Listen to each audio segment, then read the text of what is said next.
Hello everybody, Artifact Talk here, and I'm talking World Chalice again today. And I'm talking about exactly why you need to know exactly how each and every single card in the deck functions. Or if you can't memorize it by heart, you need to read your opponent's cards along the way as they're doing their combos. Because if you guys watch Innovation YGO, he's another pretty good YouTuber on YouTube. He was live streaming his Spirals match against question, quote unquote, the name of the stream, because he obviously doesn't know what he's being paired up against until it's unveiled to him in the matchup. But he happened to be fighting a World Chalice deck. Nothing special. Right? So here's what ended up happening.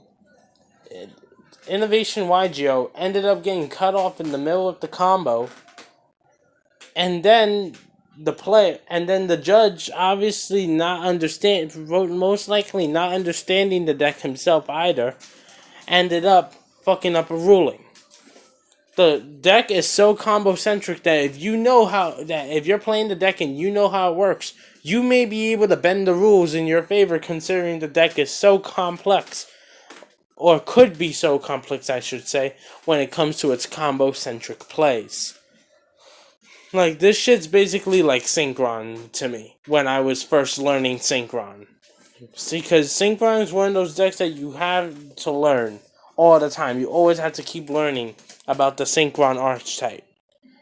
At least until Link Summoning came out, where Synchron wouldn't have to be played anymore because it can't be played, but that's a story for another time. That I have rehearsed many times over. But anyways, yeah. What you guys need to do is make sure you're aware of how each and every single World Chalice combo works, how the extra link works, and everything involved with links. You need to learn about all of the rules of link summoning in order for you to be able to properly face against his deck. And that's why I believe he really got wrecked hard with his Spirals.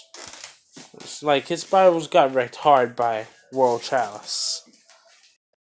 And it was a shame because it had the potential I feel Spirals had the potential of winning that matchup, because I've seen World Chalice before. It's nothing really special.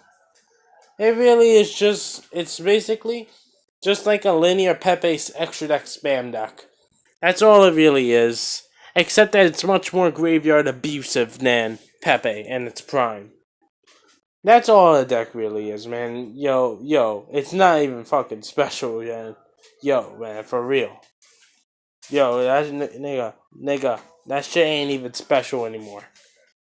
It's played out. We've seen too many combo-centric decks to be like, whoa, a combo-centric deck? No way. And yeah, it's not really anything special to us anymore. We know how combo decks work. We know what they do. It's not going to surprise us anymore. But, surprisingly, to this day, we had so much time to learn how World Chalice works, or Wajo Pro and all this, and people are still struggling to understand the pure concept of the deck in their locals.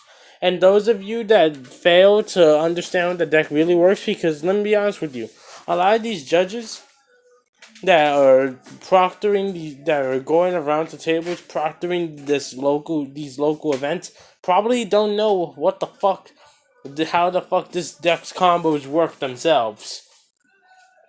Therefore, they're just gonna come up with some bullshit ruling in the favor of the World Chalice player.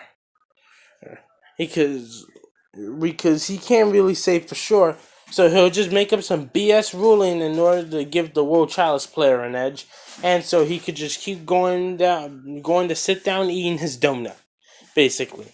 That's what he's gonna do. So you literally have to know how each and every combo works, or read the cards along the way to make sure they're doing what your opponent says that they're doing. Because if you don't, you're gonna get fucked over by World Chalice players at your locals every time. I can guarantee it to you. You have to read your opponent's cards when you do not understand what's going on. And a judge, low-key, is not going to be able to solve this issue for you. Well, an inexperienced one anyway. The majority of the judges at these locals are not really that experienced at all what they do.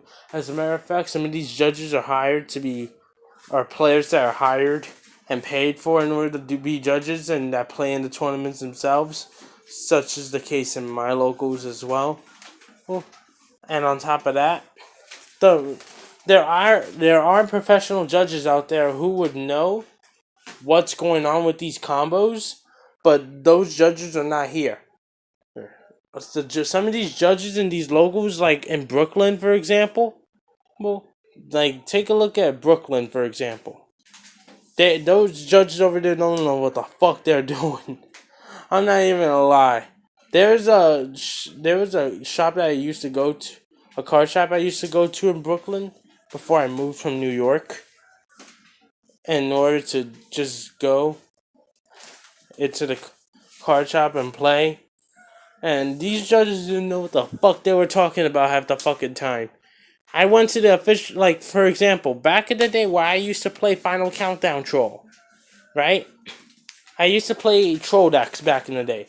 Lots of troll decks because I was a kid and I couldn't afford much. So troll decks were the only fucking thing that I was able to buy back then.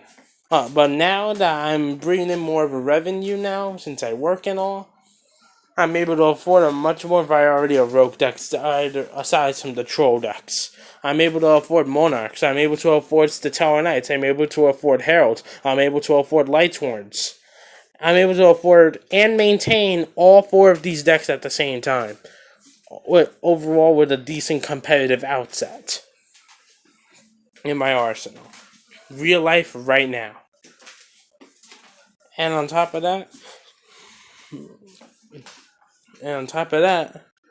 but like I said, back then I was broke. I didn't have much money back then, and because I was just a kid, so I a kid, and I managed to use my allowance money to pick up some affordable troll decks, and Final Countdown was one of them that came into my hands. And at my locals, there was this debate going on, whether Final Countdown it starts on the first turn. And I went on the official Konami website, and I found that it's literally the first turn starts from the turn you activate. That's turn 1. And they said no, it's the turn after that. It would it wouldn't have made such a difference anyway because I still won that duel, obviously, because Final Countdown is just such a trolly OP card. But still, if one turn, it's like I've said in a lot of my deck profiles, one turn is everything, which is why I like to stick, unless if I'm running a 60 card deck, exactly 40 cards. That's why I like to stick to exactly 40 cards, because one turn can make everything, one card can make or break you in a duel, man. That's just how it works in Yu-Gi-Oh! And going back to World Chalice, a judge in Innovation YGO stream gave an invalid ruling.